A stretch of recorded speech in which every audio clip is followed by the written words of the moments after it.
Hey guys, what is up? AwesomeTheSauce here. Hope you guys are having a great day. And welcome to a video where I wanted to talk of, and this is opinionated AF. I wanted to talk about the crown shop because I feel like it's had so many issues for so many years, but recently I've just noticed the problems just getting worse and worse. Now, I could very easily make this video and just be like crown shop bad and then call it a day. I honestly don't think that the crown shop is the worst concept in the world because it gives KingsIsle revenue. It probably helps them run their game. It's just, I feel like the actual shop is run so terribly, and I honestly feel like they're losing more than gaining in a lot of ways with this. Let's start right away by talking about the idea of bundles in crown shops. Now, this is not to be confused with bundles that are, I guess, you can buy them at GameStop, you can buy them in other stores. We're talking about like things like the green and gold bundle in the crown shop and the feathered friends pet bundle in the crown shop. These, in my opinion, take up a lot of space in the crown shop, and I genuinely don't understand why. I think the whole point of a bundle like this is that you save money, right? If you were to buy the things that the bundle offers. So you would think that the bundle would, bundle together things that are bought together frequently. But what it does is it essentially just tricks you into buying something that's technically you're making savings, because if you were to buy a snake in the basket pet, a Tanglewood vine mount, and 50,000 gold, it wouldn't all individually add up to 15,000 crowns, right? The problem here is they almost always bundle together overpriced things. They consistently bundle these mounts in, but they fail to understand that mounts that cost 13,000 crowns and still give the same 40 speed that every other mount does, that doesn't make sense for a lot of people. Really and truly, it doesn't really make sense to buy almost any of these items, including the mega snack packs, right?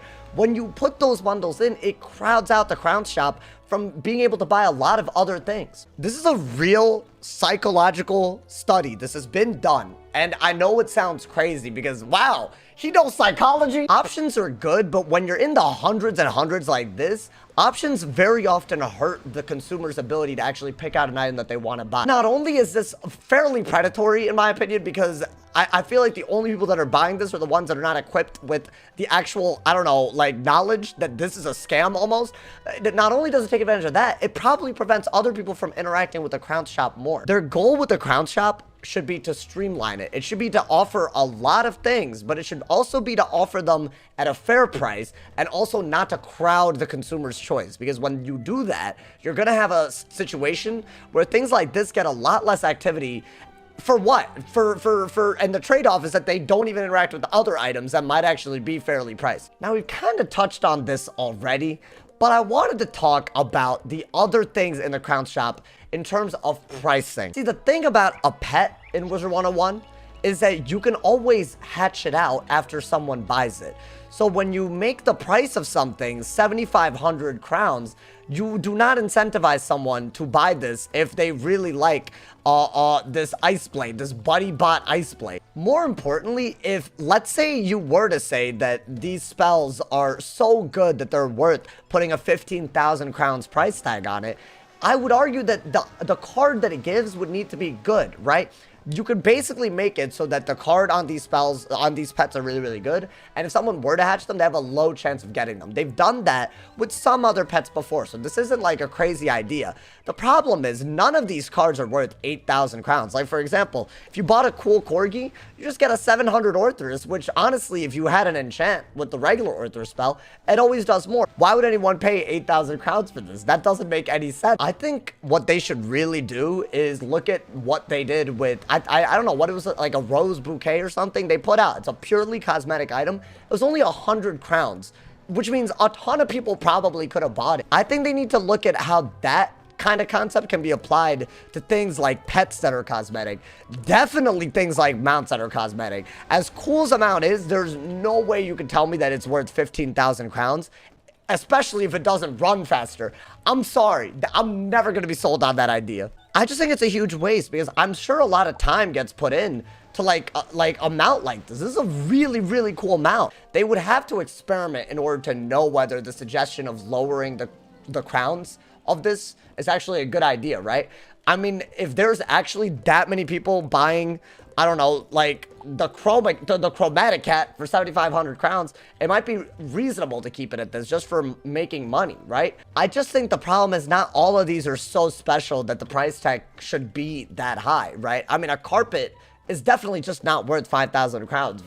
Like, you could sell this for probably 1,000 crowns and enough people would buy it where it would make sense to make it lower, right? Like, that's, I think, where the experimentation comes in. I think the range of cost for mounts should go way lower. Like, everything should shift down so they can actually see if people would buy these for cosmetics. I think if they put out like a cosmetic item that's very cheap very often, I think that would make them more, especially if they like advertise it, put it on the launcher. I feel like that would make them a lot more than putting all these overpriced options. My last really big issue is with the price of packs. Now, I'm making this a whole other topic in this video about the problems I have with the crown shop, because I honestly think this is the biggest lost opportunity that they could ever have. I simply don't understand why the starting cost of every pack is 399 crowns. Because at the end of the day, right, you could always lower the price, and if people are getting items too fast, you could always make the drop rate of some things a little bit lower. This is the part that blows my mind. Let's say that the Aquila Horde pack was 100 crowns, right? I feel like you could literally make the actual chances, right, of getting a mount or something 3 times lower, effectively making you more money, but more people would buy it because there's a slight chance still that you might get lucky, right? There's still technically a chance you might get what you want from this pack. I think the 400 crowns price tag just boxes out people that buy crowns in smaller blocks, like 2,500 crowns at a time. What if 2,500 crowns equated to 25 packs potentially instead of like 8? You don't think more people might actually buy $5 worth of crowns? I feel like they would. I think literally like actually just like messing around with drop rates a little bit more and lowering the price of these packs is such a good idea that, and I really question why they haven't done that yet. I will say this, I think the actual nature of the packs aren't as intrusive as they used to be. I think a lot of them are very like cosmetic oriented, which I really do like. I think, for example, the Heroes of Lemuria pack, I really liked this pack. I think the stitches were really cool. I thought Mandar's sword, Shadows, like this pack was extremely well done in my opinion. I just think, again, when you do put effort and have a banger like this, it doesn't make sense why they gotta make it so much more expensive than it needs to be. It's literally the most flexible item in terms of their ability to control it that they can do.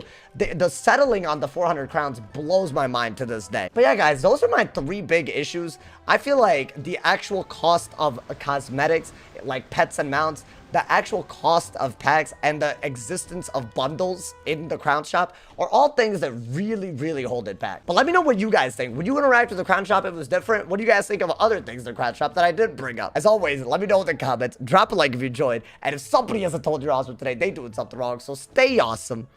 And yeah.